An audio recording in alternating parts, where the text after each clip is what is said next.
In 1928, a man didn't just buy a summer house on Cape Cod, he bought a future.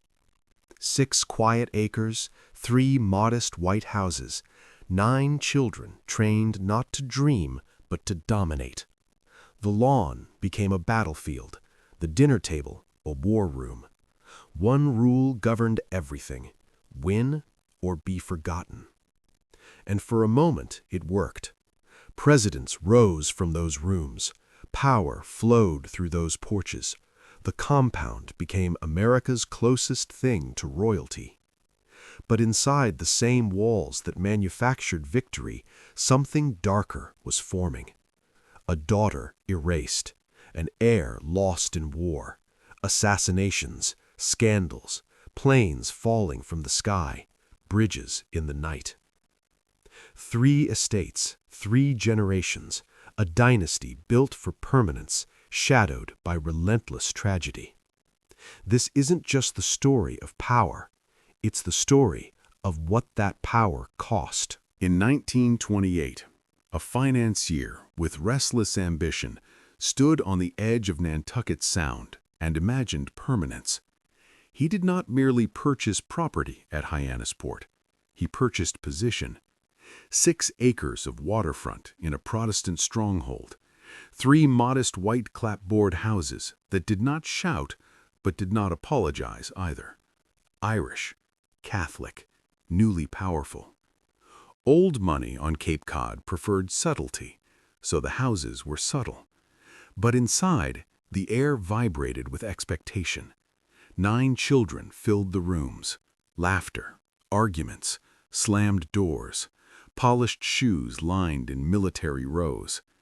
The father established a family philosophy that felt less like guidance and more like doctrine. Strength is survival. Winning is proof of worth. History does not remember the hesitant. The lawn became a proving ground. Touch football turned tactical. Sailing races were rehearsals for conquest. At dinner, current events were dissected like battlefield maps. The children learned to think quickly, speak sharply, and never reveal uncertainty. He did not crave luxury alone. He craved endurance. In America, endurance required power.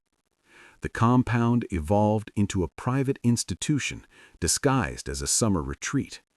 The main house held command. Smaller houses stood ready for sons who would marry, multiply, and remain close to the gravitational center. Architecture as prophecy. The eldest son was sculpted for succession, confident, disciplined, groomed openly. Harvard, Navy, public life. His path was not suggestion, it was design. The second son observed, leaner, frequently ill, less imposing but intellectually agile. He read more than he boasted. He watched how approval was distributed and how disappointment hardened the room.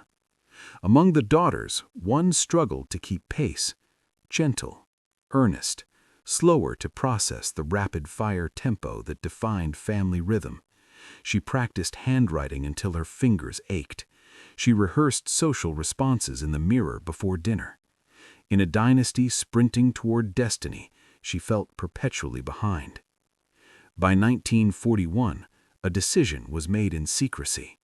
A medical procedure presented as modern and corrective. It altered her permanently. Her personality dimmed. Her independence evaporated. Eventually, she was moved away, placed in institutional care far from Cape Cod's salt air. Her bedroom remained intact for a time, but she did not return to it.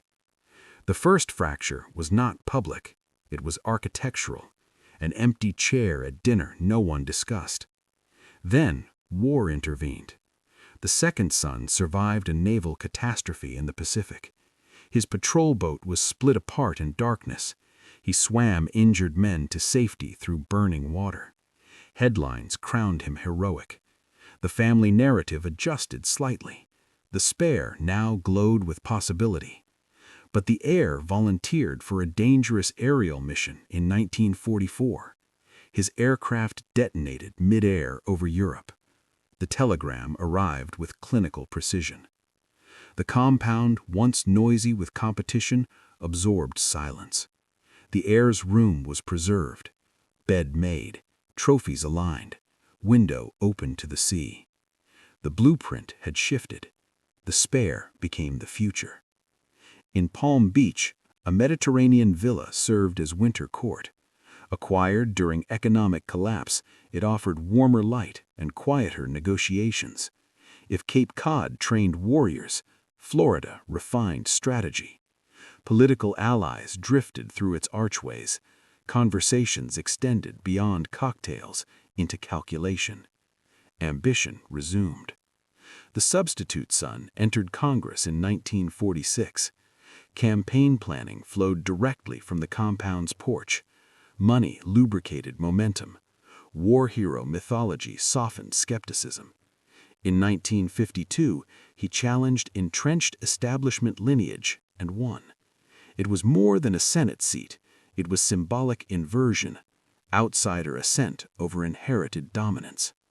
In 1953, he married a poised, multilingual woman whose elegance introduced a different texture to the family. She understood optics. She understood distance. The compound to her felt less like sanctuary and more like perpetual audition. Still, photographs glowed. Young couple against Atlantic blue, smiling siblings arranged like living campaign material. By 1960, the highest office in the land fell within reach. When victory came, Hyannis Port transformed overnight. Helicopters landed on grass that once hosted football scrimmages. Secret Service agents threaded through hallways. The compound became a seasonal extension of executive power.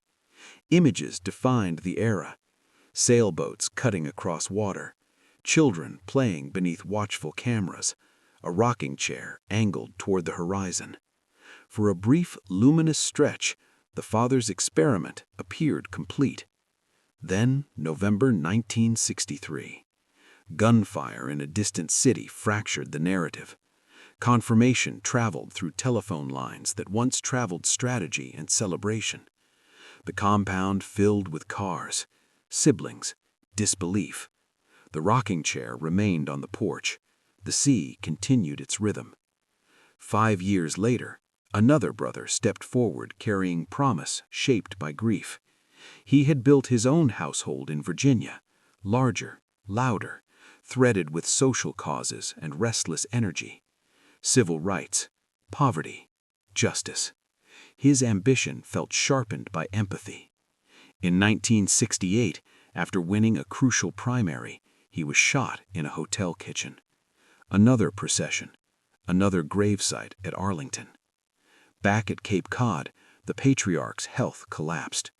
The architect of permanence died, having buried sons he had designed for longevity. Only the youngest brother remained in political orbit, charismatic, imperfect, reluctantly singular. In 1969, on a narrow bridge over dark island water, his car veered off course. A young woman inside drowned. He survived.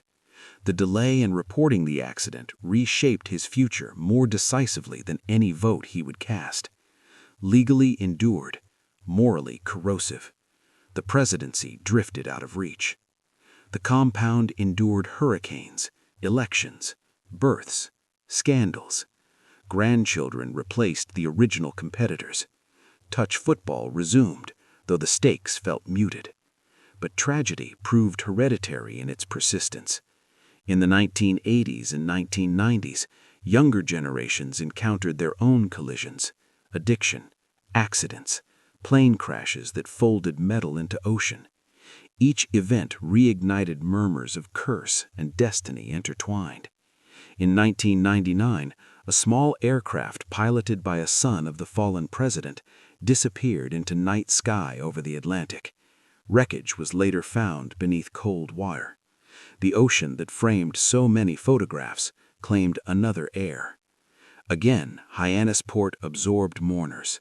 Again, the sea refused commentary. The last surviving brother carried the name longest. Decades in the Senate, legislative victories, personal controversies. He returned repeatedly to Cape Cod, walking the same shoreline that once hosted childhood rivalries. When he died in 2009, the original generation was gone. Weathered shingles remained. Docks extended quietly into water. Rooms once vibrating with argument now held memory more than ambition. 3 primary estates: Cape Cod, Palm Beach, Virginia. 3 generations shaped by aspiration. What began as a strategic purchase in 1928 became something more mythic and more fragile, a living experiment in American permanence. The lawns are still trimmed, the clapboards still painted. Visitors drive slowly past guarded gates, hoping to glimpse architecture that once trained presidents. From the outside, it is serene. White houses against blue water, flags moving in coastal wind. Inside, history lingers in layers: ambition, sacrifice, calculation, love, silence. The compound was built to manufacture victory. It also manufactured vulnerability. And along the edge of Nantucket Sound, where waves strike rock without memory, the Dynasty's story continues to echo through rooms designed for permanence, but marked again and again by absence